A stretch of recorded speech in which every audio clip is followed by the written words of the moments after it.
Bonsoir à toutes et à tous. Ce soir, c'est plus qu'un chiour, c'est aussi une askara, puisque Madame Saba m'a dit qu'on allait mentionner ce soir la mémoire de Madame Atoun, qui nous a quittés il y a de ça 2 ans. Et c'est marrant que vous m'avez parlé d'elle juste avant le cours, parce que dans ma Keïla, en général, je ne prends jamais la parole sans savoir de qui est-ce que je vais parler. Et vous m'avez devancé, et vous m'avez dit que c'était une dame qui avait beaucoup d'émouna, beaucoup de croyances, qui avait un grand cœur, qui faisait beaucoup de chesed autour d'elle. Elle a laissé des enfants derrière elle, mais elle a aussi laissé cet exemple. Et ce soir, justement, on va parler de ce qu'elle était sans que je la connaisse, puisque le cours qu'on va faire ce soir, on va parler justement de Emouna, de croyance. Voilà pourquoi, avec votre permission, nous allons dédier donc le chiour à sa mémoire, à la mémoire donc de Edna Bat Shalbia Atoun, de Eliaou Gigi Ben Aïcha, de Fernande Rivka Bat Louama, de Marie Myriam Bat Esther, de Violette Tamar Bat Garcia, de Mireille Dvoura Bat Clémente Rahoumouna, et avec votre permission pour ma grand-mère, Ben Doukia Bat Simcha Chouchen, et également pour Aziza Bat Suzanne Drahi, qui nous a quittés aussi subitement dans la communauté d'Allo, pour la Refoua Shelema de Eliaou Ben Chana, de Carole Sarah Bat Fani, de Yosef Ben Chana, de Nathan Obadia Ben Sarah, de Shalom Ben Sultana, de... Vous m'avez rajouté un nom?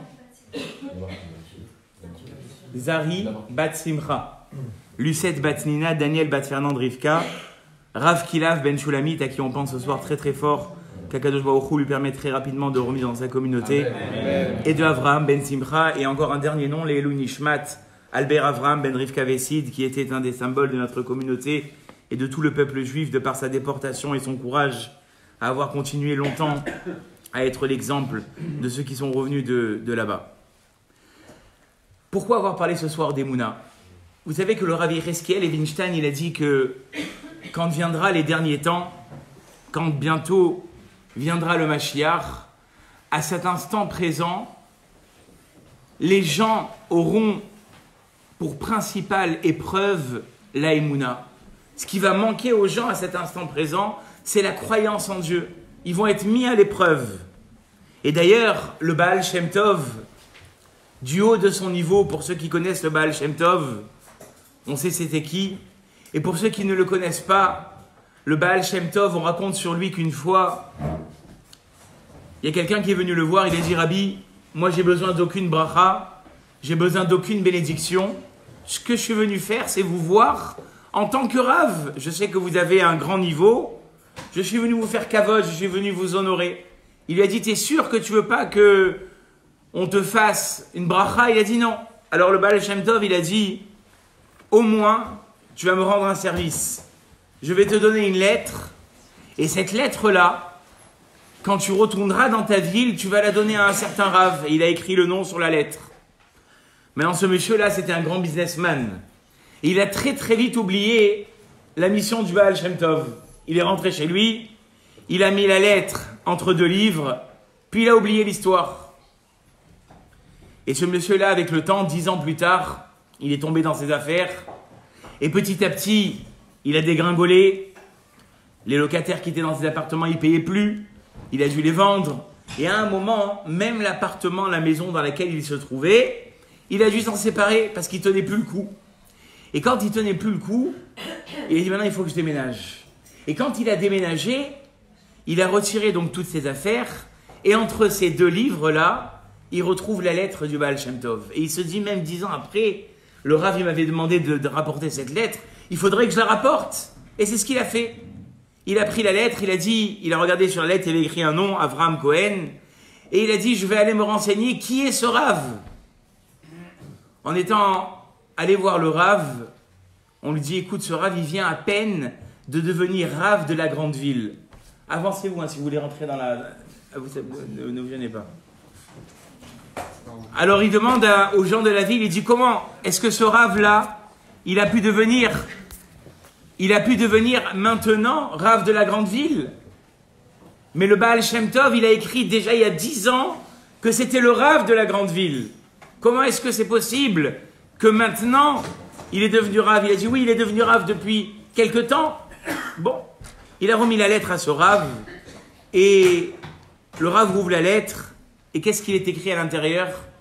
Je sais qu'aujourd'hui tu es devenu Rav de cette ville, et la personne qui va t'amener la lettre, elle a des gros problèmes financiers. Comprenez, il avait écrit ça 10 ans avant.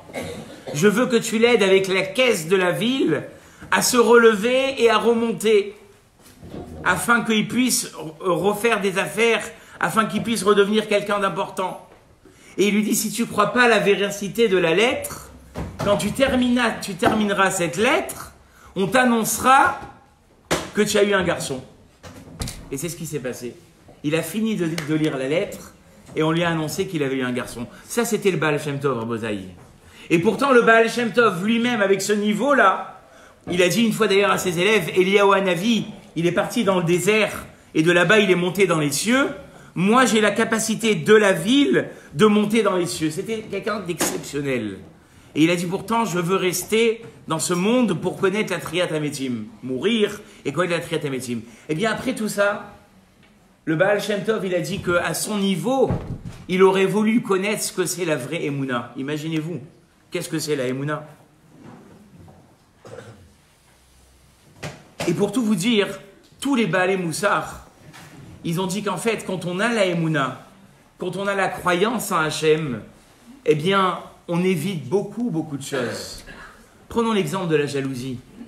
Comment on peut être jaloux de quelqu'un, de sa réussite financière, de son logement, de sa voiture, si on a un minimum d'Emouna? Qu'est-ce qui fait que la personne, elle est regardante autour? C'est parce qu'elle se demande pourquoi l'autre, il a plus que moi.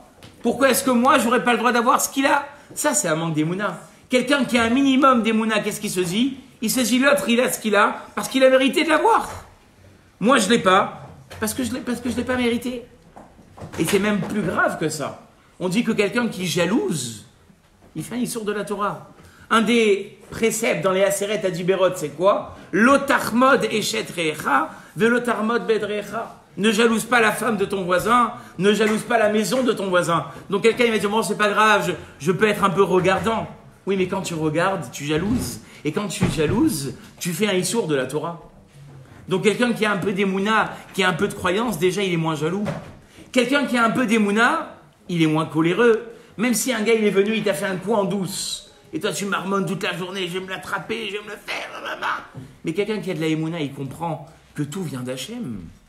Et que si on lui a envoyé cette épreuve, ce coup en douce, comme il appelle, c'est qu'il faut qu'il se remette en question. C'est les Baalei Moussar, ils disent, sur votre respect, quelqu'un qui s'énerve contre quelqu'un d'autre parce qu'il lui a fait un tort, c'est comme, sur votre respect, un chien qui mord un bâton. Il mord le bâton, il mord le bâton. Mais au lieu de mordre le bâton, mord celui qui est en train de te frapper. Ça veut dire que finalement, l'épreuve, elle n'est que un rappel d'Akadosh Baruch Hu. La Gemara, elle dit, En Adam Zokef Etzbao Milemata. Un homme, il bouge pas son petit doigt en bas, et la imken machizim minashamaim alav milemala. Seulement si en haut, on lui a demandé de bouger ce petit doigt. Donc finalement, si tu as un minimum d'émouna, tu comprends que tout ce qui t'arrive, même les gens qui t'en veulent, même les gens qui te fassent des sales coups, c'est un rappel d'Akadosh Baruch Hu pour te remettre en question. Si quelqu'un il a de la émouna, que Dieu nous en préserve, alors il comprend que même quand une personne l'a quitté dans ce monde, elle ne l'a quitté finalement que physiquement. Mais moralement, la Neshama, elle est encore existante. Moralement, cette Neshama, elle a trouvé sa place, mais elle veille encore. J'ai entendu une histoire il n'y a pas longtemps d'un monsieur que vous connaissez tous certainement, qui s'appelle Monsieur Maman, et je lui ai demandé la permission de raconter cette histoire. Monsieur Maman, pendant des années à Marseille, il s'est occupé de la Chevra Kadisha. Et un jour, il a raconté qu'il a dû faire un enterrement, et à cet enterrement, il y avait donc une dame qui était décédée, et pour la représenter, sa fille et sa petite-fille. Et quand il leur a demandé, vous avez quelqu'un pour faire Kaddish? Vous avez quelqu'un qui va mentionner la mémoire de votre maman, de votre grand-mère? Et vous savez, nous, on n'est pas une grande famille, on n'a pas encore prévu. Il a dit, Monsieur Maman, c'est pour moi.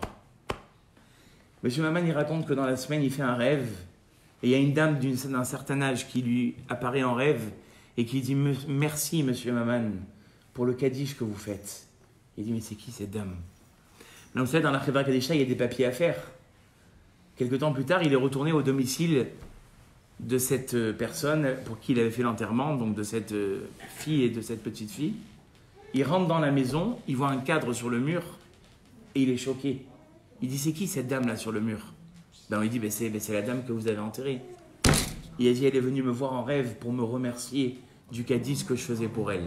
Vous connaissez tous Monsieur Maman, et ce dimanche, je l'ai fait re-raconter parce que j'ai accompagné des endeuillés au cimetière. Et c'est pour vous dire qu'encore une fois, là, ça nous montre que quoi? Le gouffre, d'accord? L'enveloppe corporelle, elle quitte ce monde, mais la neshama, elle revient et elle est présente. Et d'ailleurs, on dit que quand il y a un mariage, quand il y a une bar mitzvah, il faut donner une azmana. Il faut donner une carte parce que la neshama, elle est parmi les proches. Et chaque année à Rosh Hashanah, on la juge pour savoir qu'est-ce qu'ils sont devenus les proches qu'elle a laissés derrière elle. Mais ça, c'est quand on a de la émouna. Et d'ailleurs, le Harizal, il a donné une parabole magnifique. Il a dit à quoi ça ressemble quelqu'un qui croit ou qui ne croit pas à la Triyat Hametim. Il a dit une fois, il y avait des jumeaux dans un ventre, d'une maman. Il y en avait un qui était très croyant. Et il disait, mais la vie dans le ventre de la mère, ce n'est que passager. Viendra un moment où plus tard, il y aura une autre vie. Et l'autre, il était très très limité dans sa croyance. Il disait, non, la vraie vie, c'est dans le ventre. On est bien, on est au chaud, il n'y a pas trop de lumière, on est protégé. La nourriture, elle nous rentre directement dans la bouche. Et comme ça, il discutait. Et à un moment, l'accouchement arrive. Et qui est-ce qui descend en premier? Celui qui croyait.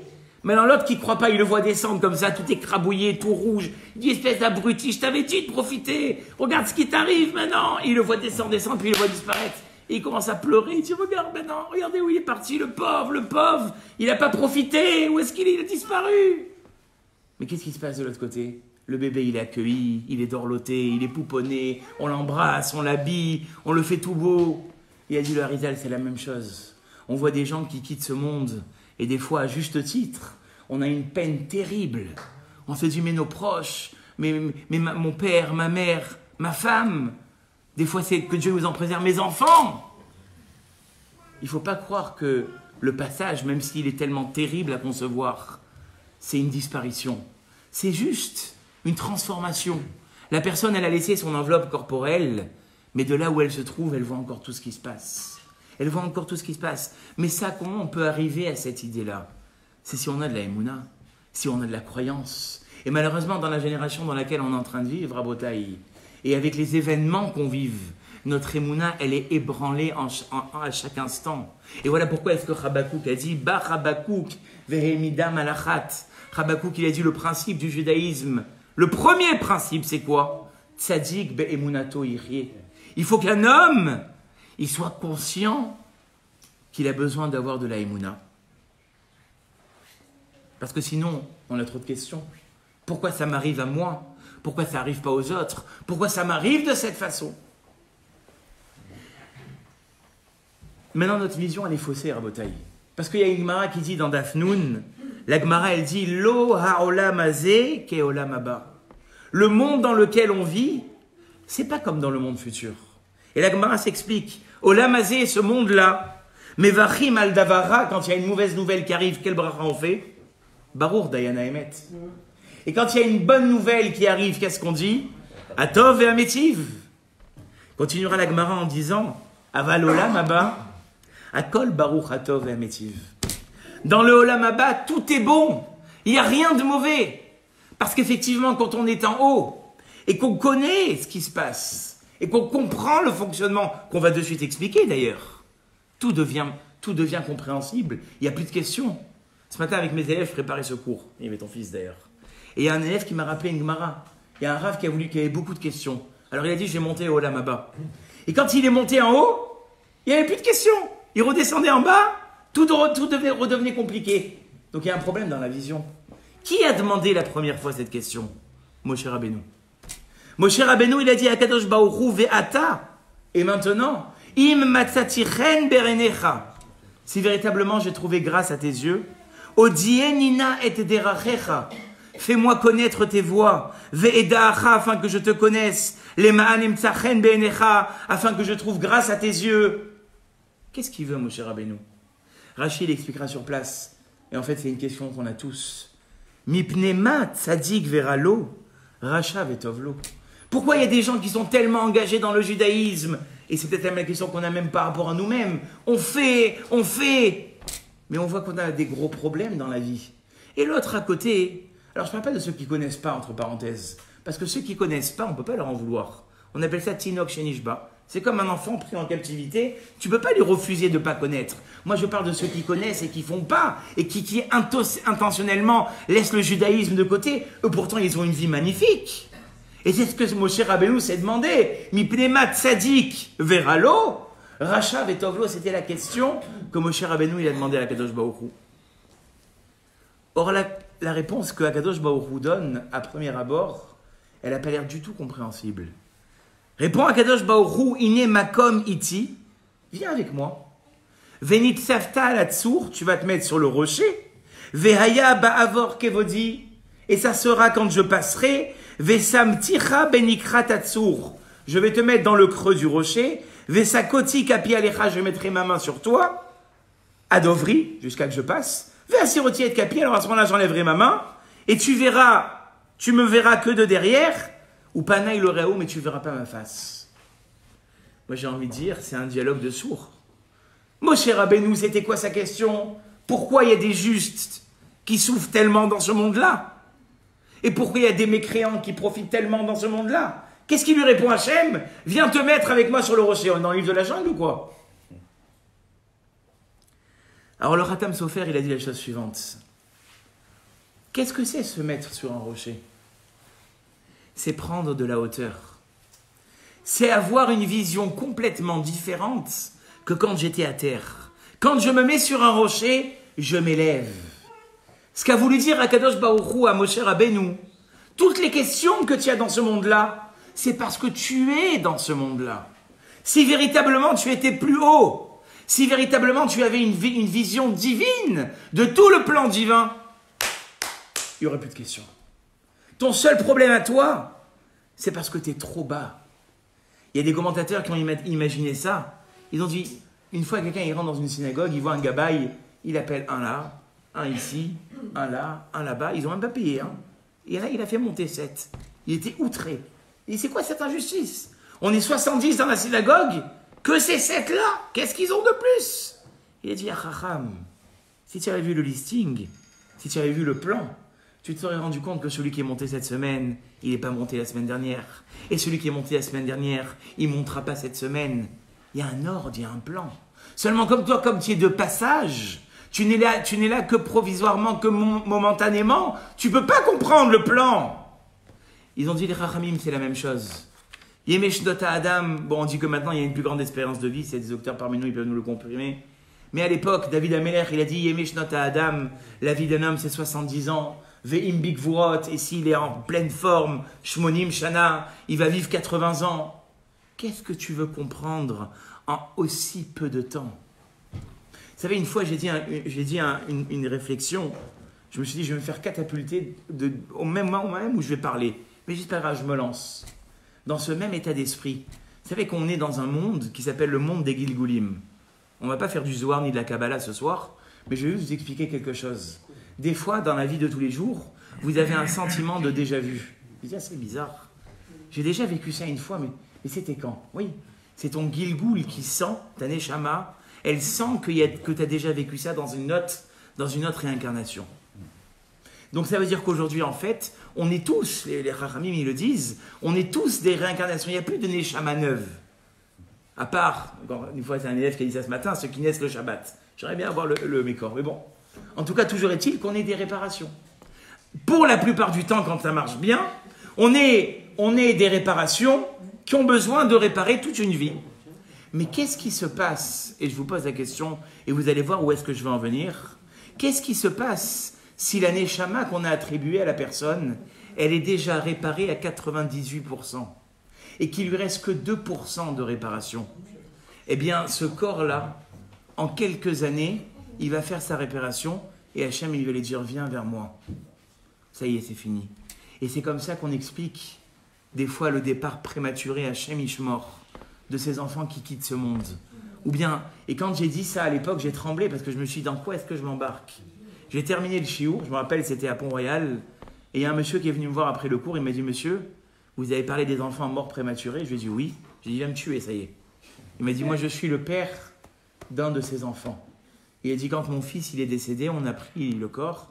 avec un Rav et on l'a amené dans un cimetière parce que comme c'est des Neshamot tellement théorotes, on ne les met pas avec tout le monde. Et il a dit, vous avez raison, monsieur le rabbin. À chaque fois que je monte là-bas prier, j'ai des Yeshuot, j'ai des délivrances que jamais j'aurais eu avant. Et la même histoire, elle est arrivée dans ma synagogue avec une dame aussi, qui m'a dit la même chose. Elle m'a dit, je suis aussi la maman d'un enfant qui est parti, et vous avez raison dans ce que vous dites. Donc maintenant, je me permets de le dire. Mais ça veut dire que quoi? Ça veut dire que Hachem, il a dit à Moshe Rabbeinu, nous, on a une vision bien trop petite. On est là bien trop peu de temps pour savoir exactement quels sont les cheshbonot d'Akadosh Baruch Hu. Et c'est ça qu'il a dit à Moshe Rabbeinu, monte en haut du rocher. Parce que de là-bas, de la vision divine, tu vas pouvoir comprendre ce qui se passe dans ce monde-là. Ça, c'était la première réponse, excuse-moi. Deuxième réponse, qu'a dit Hachem à Moshe Rabbeinu? Tu ne me verras que par l'arrière. On dit qu'il a vu les tefilines d'Akadosh Baruch Hu, mais tu ne me verras jamais par l'avant. Je vous pose une question, combien de fois dans notre vie, on a vécu des situations où on espérait que ça se termine comme on aurait voulu que ça se termine, et ça ne s'est pas terminé. Et on a de la peine. On a loupé une affaire, on a loupé une occasion de pouvoir acheter quelque chose, on a loupé un train, on a loupé un voyage, on a loupé un rendez-vous. Et on se dit, mince, pourquoi? Et des dizaines d'années plus tard, on se dit, mais heureusement qu'Hachem m'a fait louper ça. Il a dit Hachem à Moshe Rabbeinu, c'est ça. Veraïta et tachoraï. De face, tu ne peux pas comprendre. Quand moi, je vais t'envoyer l'épreuve de face, tu ne la comprendras pas. Tu auras beaucoup de questions. Veachoraï, d'accord? Mais quand ça sera passé, quand je serai passé, alors à ce moment-là, tu comprendras ce qui t'est arrivé. Vous savez, il y a une histoire, peut-être que vous la connaissez. Si vous la connaissez, elle va vous renforcer. Parce que vous allez vous en rappeler. Vous allez voir combien est-ce que c'est en train d'imager ce qu'on est en train de dire. Il y avait un jeune homme, il s'appelait Yitzhak Slotsky. Et il habitait en Allemagne. Et son père, il était boulanger. Et un jour, il a voulu faire l'expérience. Qu'est-ce que ça ferait si je mets ma main dans la lamineuse? Et il a mis sa main dans la lamineuse. Sauf qu'une partie de sa main, elle est restée dans la machine.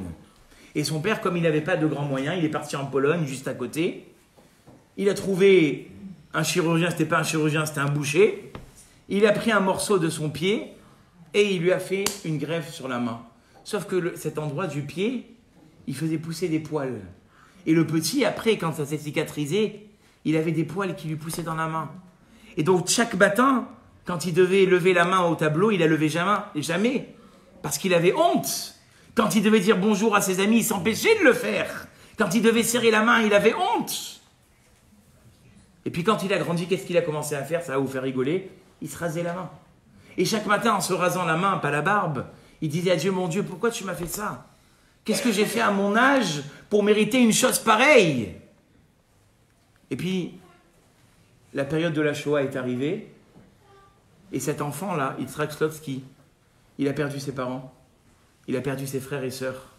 Et il est resté à côté de lui qu'une seule petite fille de 4 ans. C'était sa sœur. Et il s'est juré que cette petite-là, à la Chaim ve à la Mavet, ne serait-ce même s'il devrait donner sa vie, il la laisserait pas mourir, il la protégerait. Et c'est comme ça que dans le ghetto, chaque jour, il faisait attention à ce que cette petite fille, elle soit protégée. Et un jour, parce qu'il devait aller vite faire une course, il a manqué d'attention sur elle, et on est venu lui dire, les SS, ils ont pris ta sœur. Il était comme un fou. Comme un fou! Il a dit, il est où le baraquement des SS? Ils ont dit, il est au fond de la rue, mais ne t'approche pas. Il a dit, moi de pas approcher. Il a pris un sprint, il est rentré là-bas, il a fait éruption. Les SS, ils ont dit, Yuden, sors d'ici! Il a dit, je veux ma sœur! Yuden, sors d'ici! Tu crois qu'on va te redonner ta sœur? Qui t'a permis de rentrer? Yuden! Ils ont fait tellement de bruit que le caporal en chef, il est sorti du baraquement. Il a dit, qu'est-ce qui se passe ici? Ils ont dit, le Yuden, il croit qu'on va lui rendre sa sœur! On est en train de le renvoyer! Il a dit, Yuden, espèce de youpin, si tu crois que tu vas voir ta sœur, je veux te dire que tu ne la reverras jamais. Peut-être si un jour dans ta main il te pousse des poils, tu pourras revoir ta sœur. Il a levé sa main, il a dit voilà. Et comme il était dans le ghetto, il n'avait pas quelques poils, il avait une barbe. Il leur dit, c'est des sorciers, c'est juifs. Sortez-moi là avec sa sœur que je ne les revoie plus. Vous comprenez? Donc le panaï loyeraou de cet enfant, c'était quoi? C'était de se dire, qu'est-ce qui m'est arrivé? Pourquoi ça m'est arrivé? Pourquoi je ne suis pas normal comme les autres enfants? Mais le achora yeraou, C'est quoi Veraïta et Achorai? C'est que finalement, il a pu se sauver à lui et à sa sœur de cette terrible Shoah. Il a dit le Rav Chaim Shmulevitch, c'est quoi le problème? C'est que nous aussi, alors on vit peut-être pas des choses aussi fortes que ça, mais on analyse ce qui nous arrive dans notre vie tous les jours uniquement, d'accord, par rapport à l'événement en lui-même. On ne comprend pas que la vie qu'on a, pour tous les juifs, c'est une suite d'événements. Et David Amelech l'a dit, Mishpete Hashem Emet. Les jugements d'Hachem sont véridiques. Tzadeku Yardav. Quand est-ce qu'on les comprend? Quand est-ce qu'on comprend le raisonnement? C'est quand on les voit ensemble. Yardav. Atzur Tamim Paolo. Le rocher Hachem. Ses actions sont complètes. Kichol Derachav Mishpat. Tout est de justice. Seulement, des fois, on n'a pas tellement confiance. Et pourquoi on n'a pas confiance? Je vous pose la question. Quand des fois, on est sur un billard et que le chirurgien, il arrive pour vous opérer, vous lui demandez ses diplômes. Attendez, avant de m'opérer, montrez-moi vos diplômes. Refaites-moi des points devant moi. Montrez-moi comment vous allez faire la prise de sang. Ou tu me fais confiance ou je t'opère pas, baba. Ça veut dire que quoi? Qu'en fait, tu es prêt à donner ton corps à un docteur. Ou quand tu montes dans l'avion, tu n'as jamais tapé dans le cockpit et tu n'as pas dit au pilote, excusez-moi, je pourrais avoir votre permis s'il vous plaît? Non, tu lui fais confiance. Donc au même titre, et on le développera tout à l'heure, que tu fais confiance à un humain pour ton corps, que tu fais confiance à un humain pour ta vie quand tu es dans un avion, pourquoi tu ne fais pas confiance à Hachem que la vie que tu traverses et les épreuves que tu traverses dans ta vie, tout est Mina Shamaim. C'est ça le début de la Emouna. Et vous savez, quand on est dans la tfila, des fois on dit des choses, mais on ne s'en rend même pas compte. Qu'est-ce qu'on dit dans le Hallel? Odecha Hachem, je vais te remercier Hachem, pourquoi? Ki initani, parce que tu m'as fait souffrir. C'est quoi cette folie-là? Odecha Hachem, ki initani. Merci Hachem de m'avoir fait souffrir. Oui, parce qu'on a oublié la fin du pasouk. Vatehi Yeshua. Toutes ces souffrances, toutes ces épreuves, toutes ces choses que je n'ai pas compris dans ma vie, à la fin, qu'est-ce qu'elles ont fait? Vatehi Yeshua. Elles ont été à la fin pour moi une délivrance. Peut-être qu'aujourd'hui, dans la suite logique des choses, je n'ai pas compris. Mais un jour, je vais comprendre que finalement, tout était pour mon bonheur, tout était pour ma délivrance. Et s'il n'y avait pas eu ce inouï, s'il n'y avait pas eu cette souffrance, peut-être que j'aurais pas eu la Yeshua, peut-être que j'aurais pas eu la délivrance. Et ça, Rabotaï, les Chachamim, ils ont dit à quoi ça ressemble. Ils ont dit, regardez, vos enfants, ils vous ont déjà ramené à la Mecque des fois, quand ils vont à l'école, ils plantent des lentilles dans le coton. Et alors qu'au début, ça sent rien, puis à un moment, ça sent une odeur. Tu as juste envie d'une seule chose, de prendre le pot, de le jeter à la poubelle en cachette, parce que ça sent. Et puis quelques jours après, ça se désintègre, mais à la fin, ça fait une verdure exceptionnelle. Ils ont dit, les Baalei Moussar, c'est le ta'alir de la Yeshua. C'est le déroulement de la délivrance. Et on explique même ça comme ça, la Triat Hametim. Les gens, ils disent, la Triat Hametim, le Mashiach, moi, ça fait 50 ans que je pèlerine mes grands-parents. Le Mashiach, il n'est pas encore venu. Qu'est-ce que vous voulez que le Mashiach il vienne faire de ça? Mais si tu comprends que Akadosh Baruch Hu, il est capable de faire d'une petite lentille qui a toute pourrie une plante magnifique, bien évidemment qu'il est capable de relever tous ceux qui ont disparu. Et si tu comprends bien ce système, tu comprends aussi que des fois dans ta vie, même si tu as des épreuves terribles, la Yeshua, elle est au bout. Et je vais vous dire même plus que ça. L'histoire du peuple juif, elle a été comme ça. Avraham Avinu, il a souffert, il a dû passer par la fournaise. Yitzhak, on le verra tout à l'heure, il a dû monter sur le Misbéach. Yaakov, il est poursuivi par son frère Esav et après par son beau-père. Yosef, c'est les parachutes qu'on est en train de faire en ce moment. Il est jeté comme un rat dans un trou. Et pourtant, tous, à la fin, c'est devenu les Avot Akdoshim. Moshe Rabbeinu, jeté sur le Nil. Le Talmud, on a fait le Sioum il n'y a pas longtemps. Le Talmud Babli, quand est-ce qu'il a été écrit le Talmud Babli? Quand les Baté Mikdashot, ils ont été détruits. David Ameler, il a été poursuivi toute sa vie par Shaoul et par tous ses ennemis. Ça, c'est le peuple juif, Rabotaï. Le peuple juif, le juif, j'ai pas envie de dire qu'il est fait pour souffrir, mais il est fait pour passer des épreuves. Et qu'est-ce qui va le stabiliser? Qu'est-ce qui va lui donner le courage de pouvoir continuer? C'est cette émouna qu'il va avoir. Et le Hadmour de Rougine, il dit un verset qui dit dans Teilim, Shiviti Hashem le negdi tamid. Ça veut dire quoi, Shiviti Hashem le negdi tamid? Shiviti, c'est ce qui me fait face. Les negdi, Hashem, excusez-moi, c'est la midat harachamim, c'est quand Hashem il a de la pitié avec moi. Les negdi, c'est quoi? c'est quand Hachem, malheureusement, il m'envoie des choses contre moi. Après tout ça, Tamid, ça sera encore Dieu. Tu peux pas te dire, moi j'aime Akadosh Baruch Hu quand il est sympa avec moi. Quand il est pas sympa, je fais la grève pendant 30 jours. Ça n'existe pas, ça. Ou Taïmouna, parce que c'est bien beau. Bedrat Hashem, Imirti Hashem, si Dieu veut, Bedrat Hashem, Dieu est grand, Dieu est grand. On peut dire beaucoup de paroles. Mais les paroles, ça n'a pas encore ramené les actions concrètes. Et quelque part, les épreuves de la vie, ce sont des contrôles. Hachem, il dit, c'est vrai, tu te dis croyant. Mais quand ce ne sont que des paroles, on ne peut pas encore te croire. Je vais te faire des examens, Baba. Et la Gemara, elle raconte dans Brachot que Rabbi Akiva, il a eu ce genre d'examen. Rabbi Akiva, qu'est-ce qu'il disait? Kolman de Avid, Rachmanal et Avid. Il criait ça sur tous les toits. Tout ce que Dieu fait, c'est pour le bien. Ah bon? Je vais te faire un examen, tiens. Et un jour, Rabbi Akiva, il était avec ses élèves, il devait rentrer dans une ville pour loger la nuit. Imaginez-vous, vous avez fait 200, 800 ou 900 bornes, vous arrivez dans une ville, et le seul hôtel qui doit vous recevoir, il vous dit, monsieur, il n'y a pas de place, allez dormir dans le parking. C'est ce qui s'est passé avec Rabbi Akiva.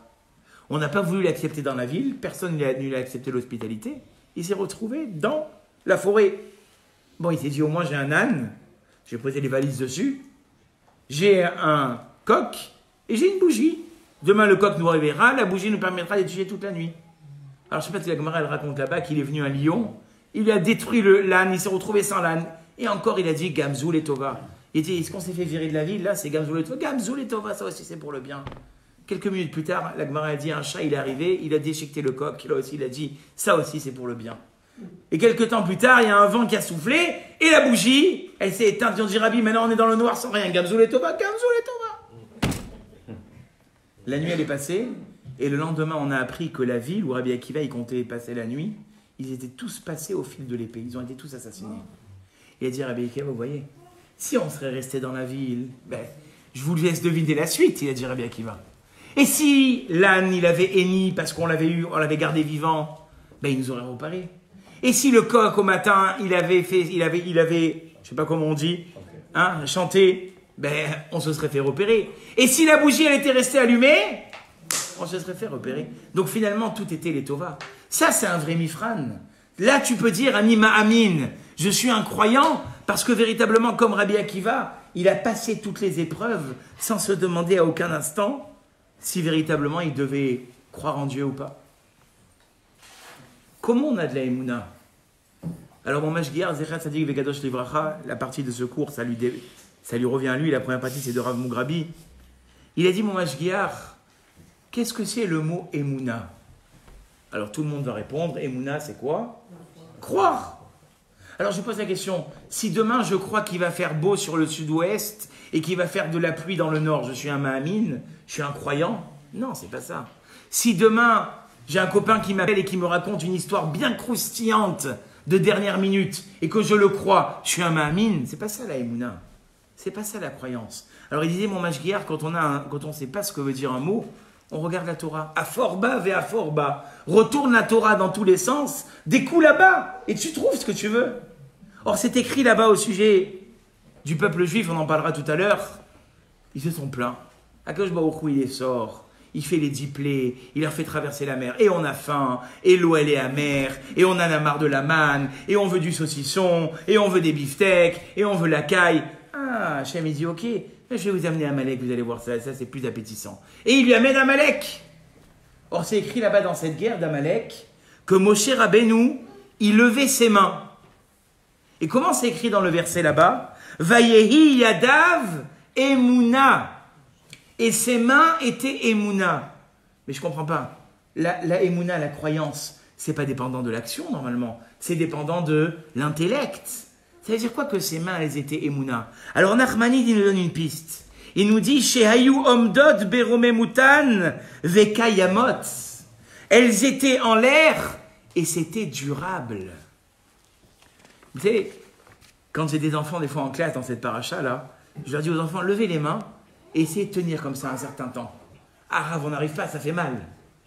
Et c'est ce qui est écrit, Vidé Moshe Kevedim. Les mains de Moshe étaient lourdes de souffrance. Eh bien, quand bien même elles étaient lourdes de souffrance, Il n'a pas bouché. Omdot beromemutan. Elle tenait en l'air. Et c'était quelque chose de durable. Il a dit le Mashgiach, c'est ça la vraie Emouna. La vraie Emouna, je le lis dans les mots, quelqu'un qui est ma'amin, qui croit, rien ne le fait bouger, même si cela lui coûte. Là, tu peux dire que tu es ma'amin. Si épreuve après épreuve, parce que la vie n'est pas un fleuve tranquille, si épreuve après épreuve, tu t'en remets encore à Hachem, ta Emouna n'a jamais failli, et c'est facile à dire, mais ô combien est-ce que c'est difficile, parce que je suis sûr qu'ici, dans la salle où ici où on se trouve, chacun il a son lot d'épreuves. Et on ne peut pas dire à quelqu'un, c'est rien, ce que tu as, c'est rien. Ne juge jamais personne avant d'être arrivé à sa place, donc c'est pas rien.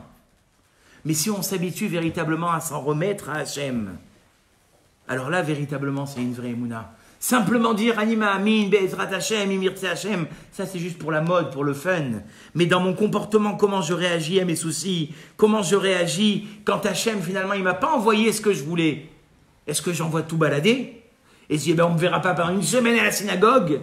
Et si Dieu il est un peu plus gentil avec moi, je remettrai la kippa, je referai Shabbat? Ça c'est pas de la Emouna. Ça c'est juste de l'intérêt. On a pris à donnant, exactement. On fait du business. Tu me fais ça, je te fais ça. Des fois, machinalement, qu'est-ce qu'on fait? Mon Dieu, regarde comment je suis bien. Regarde ce que je fais. Et toi, qu'est-ce que tu attends pour être comme moi? Attends, c'est pas du business, là. Toi, tu es dans un monde où, comme on a dit, tu dois réparer ou tes avérotes, ou minimum le Gilgoul que tu viens réparer, et tu n'as pas des questions à avoir vers Dieu. Toi, tu fais ce qui est entre ta possession, et Hachem fera en tout, comme on a vu dans les histoires, tout ce qui sera pour ton bien. Et qui a été le meilleur exemple de ça, Rabotaï? Avraham Avinu. Avraham Avinu, il a attendu des années et des années pour avoir un enfant. Et il a eu cet enfant Yitzhak, celui qu'il attendait tellement. Hachem, il lui toque un jour à la porte, et il dit, Abraham, il faudrait que tu sacrifies ton fils. Ah, il dit, vous voulez Ishmaël? Je vous donne Ishmaël si vous voulez. Non, pas celui-là. Yitzhak. Et là, ça a dépassé l'entendement d'Avraham Avinu. Avraham Avinu, il a vécu dans une période où il était écrit là-bas Ma'avir et bino bito ba'esh. Les gens, ils jetaient leurs enfants dans le feu en sacrifice. Et Avraham Avinu, il a combattu ça toute sa vie. Et maintenant, qu'est-ce qu'on lui dit? On lui dit, tu vas devoir faire exactement l'inverse de ce que tu t'as combattu toute ta vie. Et avec qui? Avec le fils que tu aimes le plus. Vous croyez que ça a arrêté Avraham? Vayashkem Avraham baboker, Vayachavosh et Hamoro. Avraham Avinu, il s'est levé tôt et il a scellé son âne. Qu'est-ce qu'on s'en fout qu'il a scellé son âne? Il a scellé son Yetzer Hara. Il a scellé cette tentation de se dire c'est pas Hachem, c'est pas les voies d'Hachem, je vais refuser de faire ce qu'il me dit. Il n'en est rien et il a été le faire. Et il a eu raison de croire en Hachem parce qu'effectivement Yitzhak il va monter sur le Misbéach, mais il va redescendre. Et si j'avais le temps de vous expliquer Al-Pi à Kabbalah, le Zohar, il explique que quand il est monté véritablement sur le Misbéach, il y a eu quelque chose, il y a eu une transition de Neshama Nukva, Neshama Zechara. C'est pas le sujet ce soir. Mais en tout cas, il a eu cette émouna de dire, même si Hachem, il est en train apparemment de me montrer quelque chose d'inacceptable et d'inimaginable, je vais quand même m'en remettre à Hachem et je vais quand même faire ce qu'il attend de moi. Et ceux qui n'ont pas été au Med, ceux qui n'ont pas pu tenir, justement, cette épreuve, c'est le Klal Israël. Le Klal Israël, Akadosh Baruch Hu, il leur dit, on va vous donner la Torah, Moshe Rabbeinu va monter. Et Moshe Rabbeinu dit au Klal Israël, je descendrai après 40 jours et 6 heures. Vayara'am ki boshesh, Moshe Lavo. C'est quoi boshesh? Le peuple a vu que la 6e heure était arrivée. Or, ils avaient fait une erreur de calcul. Et qu'est-ce qu'ils voient dans le ciel? Le cercueil de Moshe Rabbeinu s'en aller. Ils se sont dit, ça y est, Moshe Rabbeinu nous a quittés. Alors que ce n'était pas vrai. C'était simplement le manque d'Emouna qui leur a montré des choses qui n'existaient pas. Et finalement, on est tous un peu comme ça dans notre vie.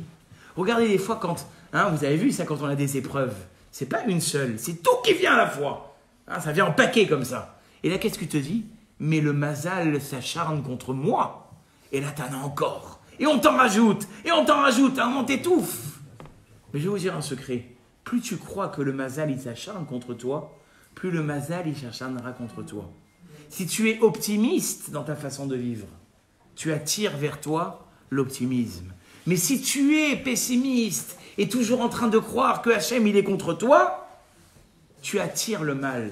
Et c'est pas simplement une boutade ce que je vous dis. C'est écrit Mefourash. Et ça c'est une petite parenthèse que je fais ici, dont je n'avais pas pensé parler au début, mais c'est très important de vous donner ce conseil. C'est écrit que l'homme il a été créé Betselem Elohim. Vous le savez ça. On a été créé à l'image de Dieu. C'est-à-dire quoi? Hachem il a un nez, des yeux, des oreilles? Pas du tout. Comment Dieu il a créé le monde? Be'asara ma'amarot. Avec 10 paroles. Vayomer Elohim Yehi. Et Dieu a dit que soit, que soit, que soit, que soit. Qu'est-ce qu'il a besoin Dieu de dire? Dites-moi. C'est un homme, Dieu? Ça veut dire en fait que par la parole de Dieu, le monde il a été créé. Ben, je vais vous dire un grand chidouche ce soir. Tout ce qui sort de votre bouche, ça monte en haut et ça crée quelque chose. Et donc on a compris. Si tu es optimiste, si tes paroles qui sortent de ta bouche, elles sont positives, qu'est-ce que tu vas attirer sur toi? Le positif. Parce que tu es créé à l'image de Dieu, qui par sa parole crée toi aussi. C'est tout un vort dans Parashat de Nedarim, c'est ramené dans les Mefarshim, dans les Rishonim. Et si tu es négatif, tout ce qui va t'arriver, ça va être négatif. Donc on a compris. Donc on a compris le problème du cas Israël, par le fait que finalement, ils n'ont pas eu cette émouna. Et c'est quoi le message qu'on doit retirer d'ici? C'est que la émouna, finalement, c'est de ne pas tirer de conclusion, écoutez bien ce que je vais vous dire, de ce qu'on voit, mais c'est de tirer des conclusions de ce qu'on sait. Parce que si on s'attache à ce qu'on voit, comme on l'a dit tout à l'heure, le champ de vision, il est bien trop étroit pour que j'arrive à comprendre les contes de Dieu. Et ce qu'on dit aussi dans le Hallel, encore une chose que peut-être on ne fait pas tellement attention, il a dit le Rav Mugrabi, qu'est-ce qu'on dit dans le Hallel? Mehet Hashem haitazot iniflat be'enenu. Si tu dis que tout vient d'Hachem, tu verras des choses extraordinaires. Mais quelqu'un qui ne comprend pas que tout vient d'Hachem, il peut ne pas voir des choses extraordinaires. Le Baal Shem Tov, parce qu'on a parlé de lui tout à l'heure, une fois on lui a dit que dans sa vie, il y avait un grand Mahamin, il y avait un grand croyant. Et il avait beaucoup de mal à croire qu'un aubergiste, il peut être croyant. Il est rentré s'asseoir à sa table. Et quand il rentre s'asseoir à sa table, il y a un soldat qui vient et qui tape une première fois et il sort. Et c'est bizarre. Le soldat, il revient 2-3 heures plus tard, il retape sur la porte. Le Baal Shem Tov, il est un peu curieux, il dit à l'aubergiste, c'est quoi ce soldat qui rentre et qui tape sur la porte? Il dit, je vais t'expliquer. Chaque mois, le roi, il nous impose des impôts dans le pays. Si on ne les paye pas, on a un soldat qui vient nous rappeler à l'ordre. Il dit, au bout de 3 fois, qu'est-ce qui se passe? Ah ben, il a dit, je perds ma maison. Ah, il dit, bon, je vais aller te laisser chercher l'argent pour que quand il revienne la 3e fois, tu lui donnes. Il a dit, non, mais Rabbi, j'ai pas encore l'argent. Alors, le Baal Shem Tov, il a commencé à s'angoisser. Il a dit, mais comment tu vas faire? Il a dit, je vais mettre ma veste, je vais aller voir ce que je peux faire. Et le Baal Shem Tov, il regarde par la fenêtre, l'aubergiste, il sort. Quelques mètres plus loin, il y a une calèche qui s'arrête. Ils échangent quelques mots ensemble et la calèche, elle s'en va. Puis de nouveau, la calèche, elle revient. Et à ce moment-là, le cocher donne à l'aubergiste une bonne somme d'argent comme ça et il revient. Il dit, quoi déjà, vous avez trouvé l'argent? Il dit, bah, oh Hachem, ça y est, j'attends plus que le soldat pour payer. Il dit, mais j'ai pas compris votre manège dehors là. Il dit, je vais te dire, moi je suis sorti dehors, j'ai dit, Hachem, voilà, c'est venu le moment de payer. Imaginez-vous, on ferait ça avec nos factures. C'est venu le moment de payer, Dieu envoie l'argent. L'URSSAF, il va tomber, les impôts, ils vont arriver, Dieu envoie l'argent. C'est ce qu'il a fait. Je suis sorti dehors et j'ai trouvé l'argent. Le Baal Shem Tov, il n'était pas dupe. Il est parti voir la calèche, le cocher. Il dit, qu'est-ce qui s'est passé? Il a dit, je vais vous dire, la première fois, quand je suis venu voir le monsieur à l'aubergiste, je lui ai proposé d'acheter en avance son vin. Sauf que le prix que je lui ai proposé, il m'a dit, non, ça ne m'intéresse pas, pars. Comment pars? C'est ton occasion. Il est tellement amine, il a une tellement grande croyance en Dieu, c'est pas grave, pars. Après, il est revenu, il m'a proposé plus cher. Ah, j'ai dit, maintenant j'accepte. Ça, c'est la Emouna Rabotai. On n'est ni stressé par le temps, ni on est stressé par l'argent, ni on est stressé par l'angoisse. On est dans les mains d'Hachem Bizroat, chez la Kadosh Baruch Hu. Et ça, vous savez où est-ce que c'est posé dans le schéma Israël? Quand est-ce qu'on fait le schéma Israël? Alors on commence par le plus joyeux, au moment de la Brit Mila. Et le plus triste, que Dieu nous en préserve, Hachem Irachem, au moment du départ d'une personne. Pourquoi ces deux moments-là? Parce que c'est ce qui est écrit dans le schéma. Schéma Israël. Écoute Israël. Hachem, c'est quoi Hachem? La tribu de la bonté. Éloquez-nous, la tribu de la rigueur. Que Dieu se comporte avec moi avec bonté ou avec rigueur, Hachem Echad. C'est pour moi le même Dieu. Voilà, c'est ça. Et quelqu'un qui arrive à avoir cette émouna, mais il vit beaucoup plus sereinement. Il n'a plus de problème avec les gens qui l'entourent, qui vont peut-être le voler, qui vont peut-être lui faire du mal, parce qu'il s'en remet à Dieu. Et c'est ça qui est écrit dans le Shira Ma'alot. Je lève les yeux vers les montagnes, d'où viendra le secours? Je me dis, mais d'où ça vient? Peut-être que ça vient des montagnes. Hachem, il dit, mon secours vient d'Hachem, qui a fait le ciel et la terre. Ne va pas chercher loin, remets-toi à Hachem. Et Hachem, il ne va pas s'endormir, comme le pilote, il peut s'endormir. Ou comme le chirurgien, il peut se tromper. Inne lo yanum velo ishan shomer Israël. Quand j'ai cette émouna là, alors à ce moment-là, tout peut se passer. Mais il ne faut pas râler.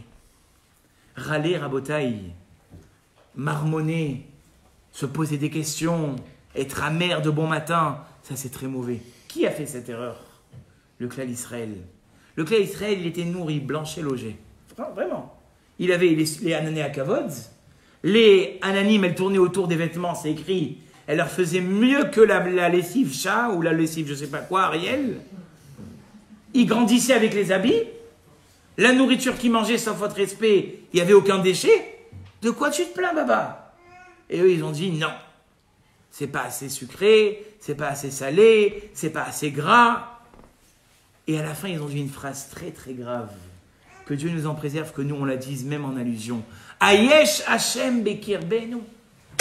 Est-ce que finalement Dieu est proche de nous? Et ça, combien de fois inconsciemment dans notre tête, même si on ne le dit pas de cette façon, mais on se dit des fois, il est où Dieu? Qu'est-ce qu'il attend Dieu de m'amener la Yeshua? C'est ce qu'il a fait Hachem. Il a dit, je vais te montrer, il est où Dieu? Amalek. Je t'envoie Amalek, et maintenant je vais te montrer où il est Dieu. Et il dit, Rachi, à quoi ça ressemble? Et cette parabole, on doit tous s'en rappeler. Il y avait un père, il aimait tellement son fils. Il a dit, Misken, le petit, on est en train de marcher, on fait une randonnée.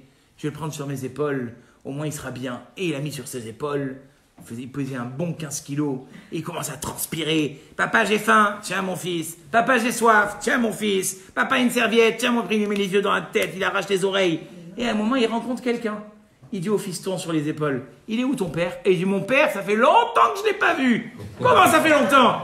Il a mis le gosse par terre, le gosse il s'est fait mort par un chien. Il a dit, maintenant tu vas voir où il est papa. Vous rigolez, c'est ce qu'il dit Rachi. Hein, c'est le machal de Rachi. Et ça, Chaz de Shalom, ça nous fait rigoler.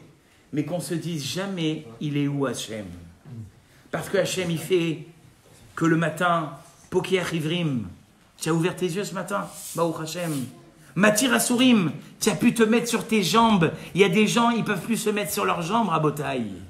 Tu as pu aller à Zara, à Danibert, dites-moi si j'en oublie, à André, tu t'es acheté tes cheveux, Malbish Arumim. Tu t'es mis des chaussures, tu as acheté des belles chaussures à Fesbury, au Selikol Tcha, Selikol Tsorki, tu as eu le mérite de mettre tes tefilines, au Terre Israël, Betifara. Tout ça, c'est pas un chesed. Tu as un toit où te loger, il fait bon à la maison, tu ouvres le frigidaire, il y a encore la tchouk-tchouka de ta femme au frigidaire. Tout ça, c'est pas bon. Merci Hachem. Il y a des gens, moi j'étais il y a quelque temps aux Champs-Élysées, ils sont par terre, les pieds nus, en train de faire l'aumône aux Champs-Élysées. Toi, tu n'as pas besoin des Champs-Élysées, Baruch Hashem, tiens, toi, tu as une maison, tu as de quoi manger, tu as de quoi te finir tant bien que mal ton mois, Baruch Hashem. Ouais, mais j'ai pas encore la maison, ouais, mais j'ai pas encore la maison à Natania, et j'ai pas encore acheté ce scooter, et tu comprends, je suis embêté parce que j'aimerais bien changer ma voiture, et les petits, j'aimerais bien les enfants. Doucement, doucement. L'essentiel, la vie, tu l'as. Ça, c'est déjà quelque chose sur lequel il faut être ma'amine. Et le travail à faire à Botaï, finalement, comme là-bas, c'est écrit que Moshe Rabbeinu, pourquoi il a levé ses mains, Moshe Rabbeinu? C'est écrit que quand il levait ses mains, le peuple juif, il gagnait la guerre. Et quand il baissait ses mains, le peuple juif, il perdait la guerre. De quoi ils ont besoin des mains de Moshe? Tant que les yeux du clan Israël, ils étaient tournés vers Dieu, Menatzrim.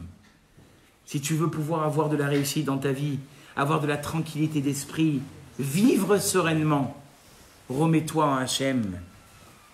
Et je vais vous dire quelque chose. Pour finir, une histoire merveilleuse, peut-être que la plupart vous la connaissez. Il y avait vous savez, des fois, les gens, quand ils ont beaucoup d'argent, alors ils manipulent beaucoup de sommes d'argent, et des fois, ils se retrouvent à finalement ne pas avoir du liquide, parce que tout est placé. Et une fois, il y a un gars comme ça, il s'est embrouillé, c'est un gros businessman, mais il s'est retrouvé à ne pas avoir du liquide pour pouvoir faire tourner ses affaires. Et maintenant, le danger, c'est que quoi? C'est qu'il est tellement haut, bien placé, qu'il ne peut pas demander à ses collaborateurs de l'argent. Parce que s'ils ont peur, qu'est-ce qu'ils font? Ils retirent leur part, tout tombe. Qu'est-ce qu'il a fait? Il est parti voir un de ses meilleurs amis qui était Rav. Et il dit, voilà, j'aimerais que tu me fasses un prêt. Il dit, oui, mais il faut des garants. Il dit, regarde, tu me connais. Si les gens, ils apprennent que j'ai prêté de l'argent autour de moi, ils vont tous retirer leurs affaires, je vais chuter. Je t'en supplie, prête-moi de l'argent. Il dit, oui, mais il faut un garant. Il dit, regarde, toi et moi, on est croyants. Tu sais ce qu'on va faire? Dieu, c'est le garant. Et oui, c'est bien joli tout ça, mais moi, je veux des garanties. Quoi, tu ne crois pas en Dieu? Dieu, c'est le garant. Comme c'était un grand mahamine, il lui a fait un virement, 300 000 $. Dans un mois, il doit lui rendre. Au bout d'un mois, bonjour, vous êtes bien sur la messagerie, veuillez rappeler ultérieurement. Plus personne au bout du fil. Il attend une semaine, 2 semaines. À la fin, il dit, regarde, c'est qui le garant? C'est Dieu. Il a levé ses yeux au ciel, il a dit, mon Dieu, tu es le garant de cette affaire. Moi, aujourd'hui, je ne veux pas l'argent. Mais j'ai une fille, elle est coincée dans les shidduchim. Ça fait des années qu'elle cherche, elle n'arrive pas. Je veux pas l'argent, mais marie ma fille. Le mois d'après, la petite, elle est venue annoncer à ses parents qu'elle voulait se fiancer. Attendez, entre-temps, le copain, là, il est revenu. Où tu étais passé? Il dit, je te dis la vérité, j'étais à l'étranger, j'avais pas de ligne, je pouvais pas te répondre. Mais voilà, il vient avec un attaché caisse, c'est pour toi. Il dit, mais cet argent, j'en ai pas besoin. Je dis, comment tu n'en as pas besoin? Je m'étais engagé à te les rendre. Il dit, le garant a déjà payé. Il dit, bon, moi je suis croyant comme toi, mais ça veut dire quoi le garant? Ça y est, le garant il a payé, je ne veux plus cet argent. Ma fille elle s'est fiancée, je ne veux plus de cet argent. Et l'autre qu'est-ce qu'il dit? Non mais c'est du Gezel, prends cet argent. Ils sont partis, alors ça je ne me rappelle plus si c'est le Rav Eliashiv ou le Rav Steinman. Et ils sont partis lui poser la question, imaginez-vous. Il refuse de prendre mon argent et l'autre il dit donne-moi l'argent et moi je veux pas cet argent. Le Rav Steinman, je crois que c'est le Rav Steinman, le Rav Eliashiv, il s'est mis à pleurer. Il a dit Ashrechem Israël que vous vous disputez pour vous rendre l'argent. Qu'est-ce qu'ils ont fait? Cette année-là, c'était l'année de la Shemitah. L'année où il y avait des agriculteurs qui, avec toute leur émouna à Hachem, ils avaient arrêté de travailler la terre. Et ils ont pu payer comme ça de quoi vivre avec ces 300 000 $. Tous les gens qui avaient gardé la Shemitah grâce à la émouna que chacun il avait. Alors Bedrat Hachem, face à Kadosh Baruch Hu, qu'à l'image de Madame Atoun, Tzadik Libracha, qui elle était justement cet emblème de Emouna, que chacun de nous, à notre niveau, parce que j'ai dit on est à la place de personne pour connaître les épreuves, mais que nous on puisse faire ce travail sur nous-mêmes, de jamais, une fois qu'on a fait la Ishtadlut, parce que des fois on se demande, mais quand la Emouna commence? La Emouna commence, retenez bien ça, quand vous avez fait votre participation personnelle. À partir de là, il n'y a plus d'angoisse à avoir. Ashlech al Hashem Yavra, remets-toi à Hashem, Vehu Yechakelcha. Et lui, il te répondra. Et que par ce mérite-là, Madame Atoun, de là où elle se trouve, qu'elle s'élève de plus en plus haut, et qu'elle soit une protection pour ses enfants, pour son mari, et pour toute sa famille, Bezrat Hashem, et pour tout le clan Israël, Bezrat Hashem.